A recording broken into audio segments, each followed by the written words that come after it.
चंद्र बुध की युति यदि आपकी कुंडली में है तो क्या प्रभाव दे सकती है, क्या फल दे सकती है।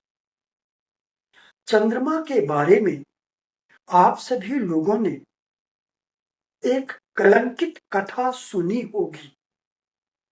चलिए, उसका परिणाम कुंडली में क्या होता है वो हम बाद में बात करेंगे। पहले हम ये देख लें कि चंद्र और बुध यदि ये दोनों ग्रह एक साथ शुभ भाव में स्थित हों, शुभ भाव के स्वामी हों और बलवान हों, तो ऐसे लोग बहुत अच्छे स्वभाव के होते हैं, स्थिर बुद्धि के होते हैं, बहुत ही दयालु, मीठा बोलने वाले, भाषा पर इनका पूर्ण अधिकार होता है। ऐसे लोग बहुत अच्छे लेखक बन सकते हैं। लेकिन इसके विपरीत यदि चंद्र और बुध अशुभ भाव के स्वामी हों, अशुभ भाव में स्थित हों, दुर्बल एवं पीड़ित हों, तो ऐसे लोगों की बुद्धि स्थिर नहीं होती है। ऐसे लोगों पर विश्वास करना बहुत ही कठिन कार्य है और यदि विश्वास किया तो धोखा जरूर खाएंगे। ऐसे लोग पल में तोला पल में माशा जैसे स्वभाव के होते हैं। अभी कुछ कहेंगे और थोड़ी देर बाद कुछ और कहेंगे, यानी थोड़ी थोड़ी देर में ये बदल जाते हैं। तो इन पर विश्वास करना बहुत कठिन होता है। इसके अलावा इनमें एक और खास बात होती है, ये स्वयं से ज्यादा बुद्धिमान किसी को मानते ही नहीं। अब इसके अलावा ये तो मैंने शुभ भाव के स्वामी होकर शुभ भाव में स्थित हो तो उसके अच्छे परिणाम बताए, अशुभ भाव के स्वामी होकर अशुभ भाव में दुर्बल पीड़ित होकर स्थित हो तो उसका बताया। ऐसे मतलब अशुभ भाव के स्वामी हो, दुर्बल पीड़ित हो, ऐसे लोग लेखक भी नहीं बन सकते हैं कभी। अब इन मान लेते हैं कि यदि आपकी कुंडली में ये शुभ भाव के स्वामी हैं, शुभ भाव में स्थित हैं, तो फिर किस राशि में स्थित है, राशियों का भी प्रभाव पड़ता है। तो सबसे पहले अग्नि तत्व की राशि को हम ले लेते हैं। अग्नि तत्व की जो राशियां हैं ये है मेष, सिंह और धनु।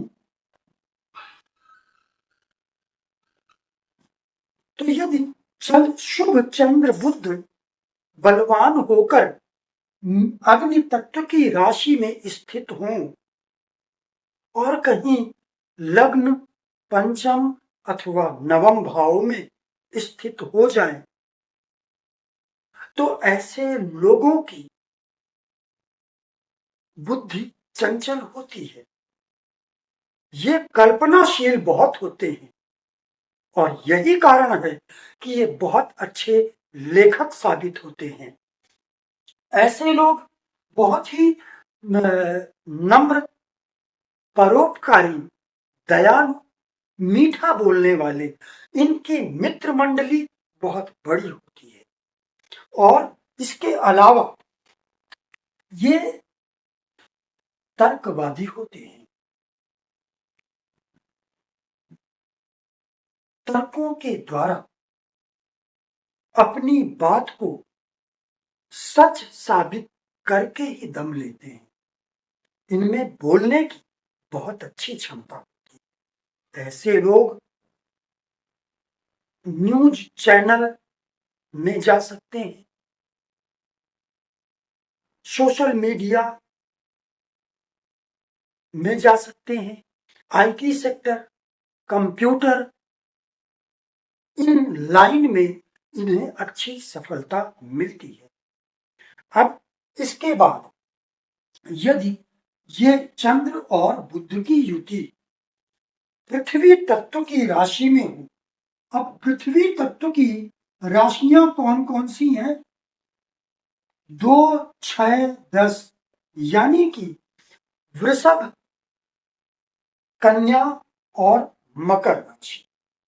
यदि इन राशियों में चंद्र और बुध की युति बन रही है, चंद्र बुध बलवान है, शुभ भाव के स्वामी है और शुभ स्थित है, ऐसे लोगों की बुद्धि स्थिर होती है, कल्पनाशील तो ये भी होते हैं, लेकिन ये लेखक नहीं बन सकते हैं, रेलवे में जा सकते हैं, ये भी परोपकारी स्वभाव के होते हैं। इसके अलावा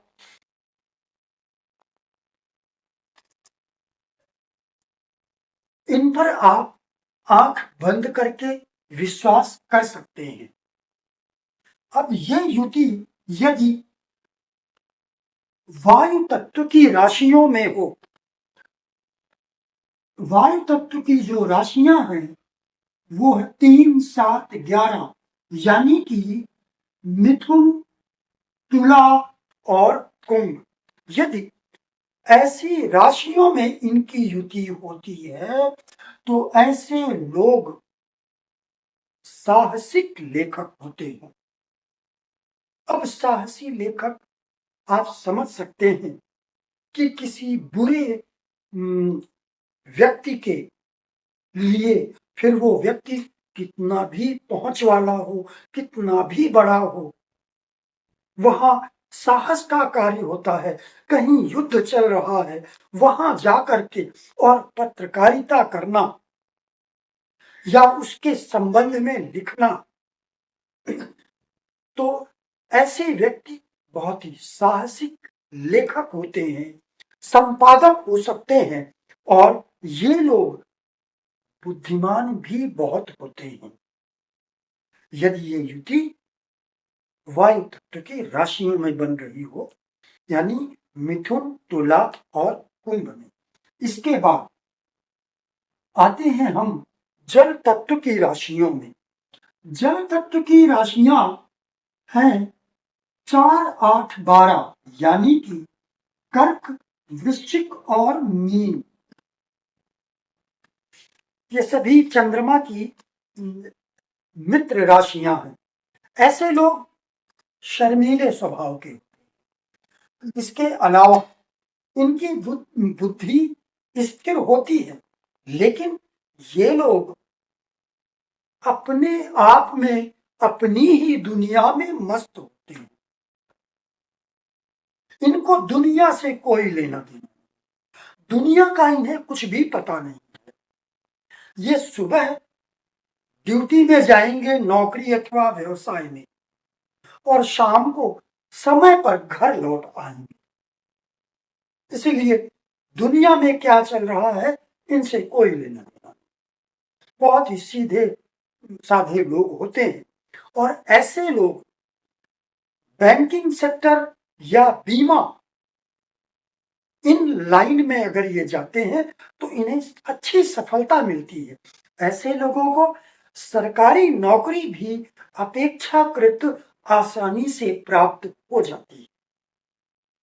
अब इसके अलावा एक बात और, ये तो मैंने अभी 4 तत्व की जो राशियां हैं इनके बारे में बताया है। अब द्विस्वभाव राशियों की बात कर लेते हैं। द्विस्वभाव राशियां हैं 3, 6, 9, 12, यानी कि मिथुन, कन्या, धनु और मीन। ये 2 राशियां, मिथुन और कन्या, ये बुध की राशियां, धनु और मीन ये गुरु की राशि। ये चारों राशियां द्विस्वभाव राशियां कहलाती हैं। यदि चंद्र बुध इन राशियों में शुभ एवं बलवान होकर स्थित हैं तो ऐसे लोग जो इनका कैरियर है, रोजगार है, ये जैसे मार्केटिंग होता है, अपने ही शहर में छोटी छोटी यात्रा करना दिन भर, ऐसे व्यवसाय इनको बहुत अच्छे जमते हैं। इसके अलावा ऐसे लोग शिक्षक भी हो सकते हैं। ऐसे लोग कुछ एजेंट, जो एजेंट के तौर पर, कमीशन एजेंट के तौर पर कार्य करने वाले लोग हैं, ऐसे लोगों को इस तरह के व्यवसाय बहुत अच्छे फलते हैं। इन व्यवसाय में इन्हें सफलता मिलती है। अब अंत में वो कलंकित कथा, चंद्रमा की कलंकित कथा आप सबने सुनी होगी। उस कलंकित कथा के परिणाम स्वरूप बुद्ध का जन्म होता है। तो यदि चंद्र और बुद्ध एक साथ बुरे भाव में स्थित हो, अशुभ भाव, अशुभ भाव कौन कौन से? 6, 8, 12, 6, 8, 12 ये अशुभ भाव कहलाते हैं, त्रिक भाव कहलाते हैं। यदि इन तीनों में से कहीं भी चंद्र बुद्ध की युति हो और राहु केतु अक्ष में आ जाए, यानी कि इनके साथ या तो राहु बैठा हो या केतु बैठा हो।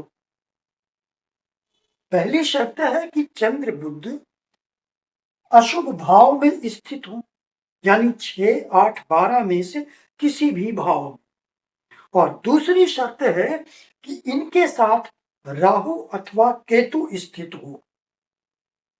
राहु अपमान और कलंक का कारक है। तो यदि ये स्थिति है तो ऐसे व्यक्ति को जीवन में कभी ना कभी कलंकित होना ही पड़ेगा, अपमानित होना ही पड़ेगा। तो आज के लिए बस इतना ही। आप सभी लोगों को नमस्कार।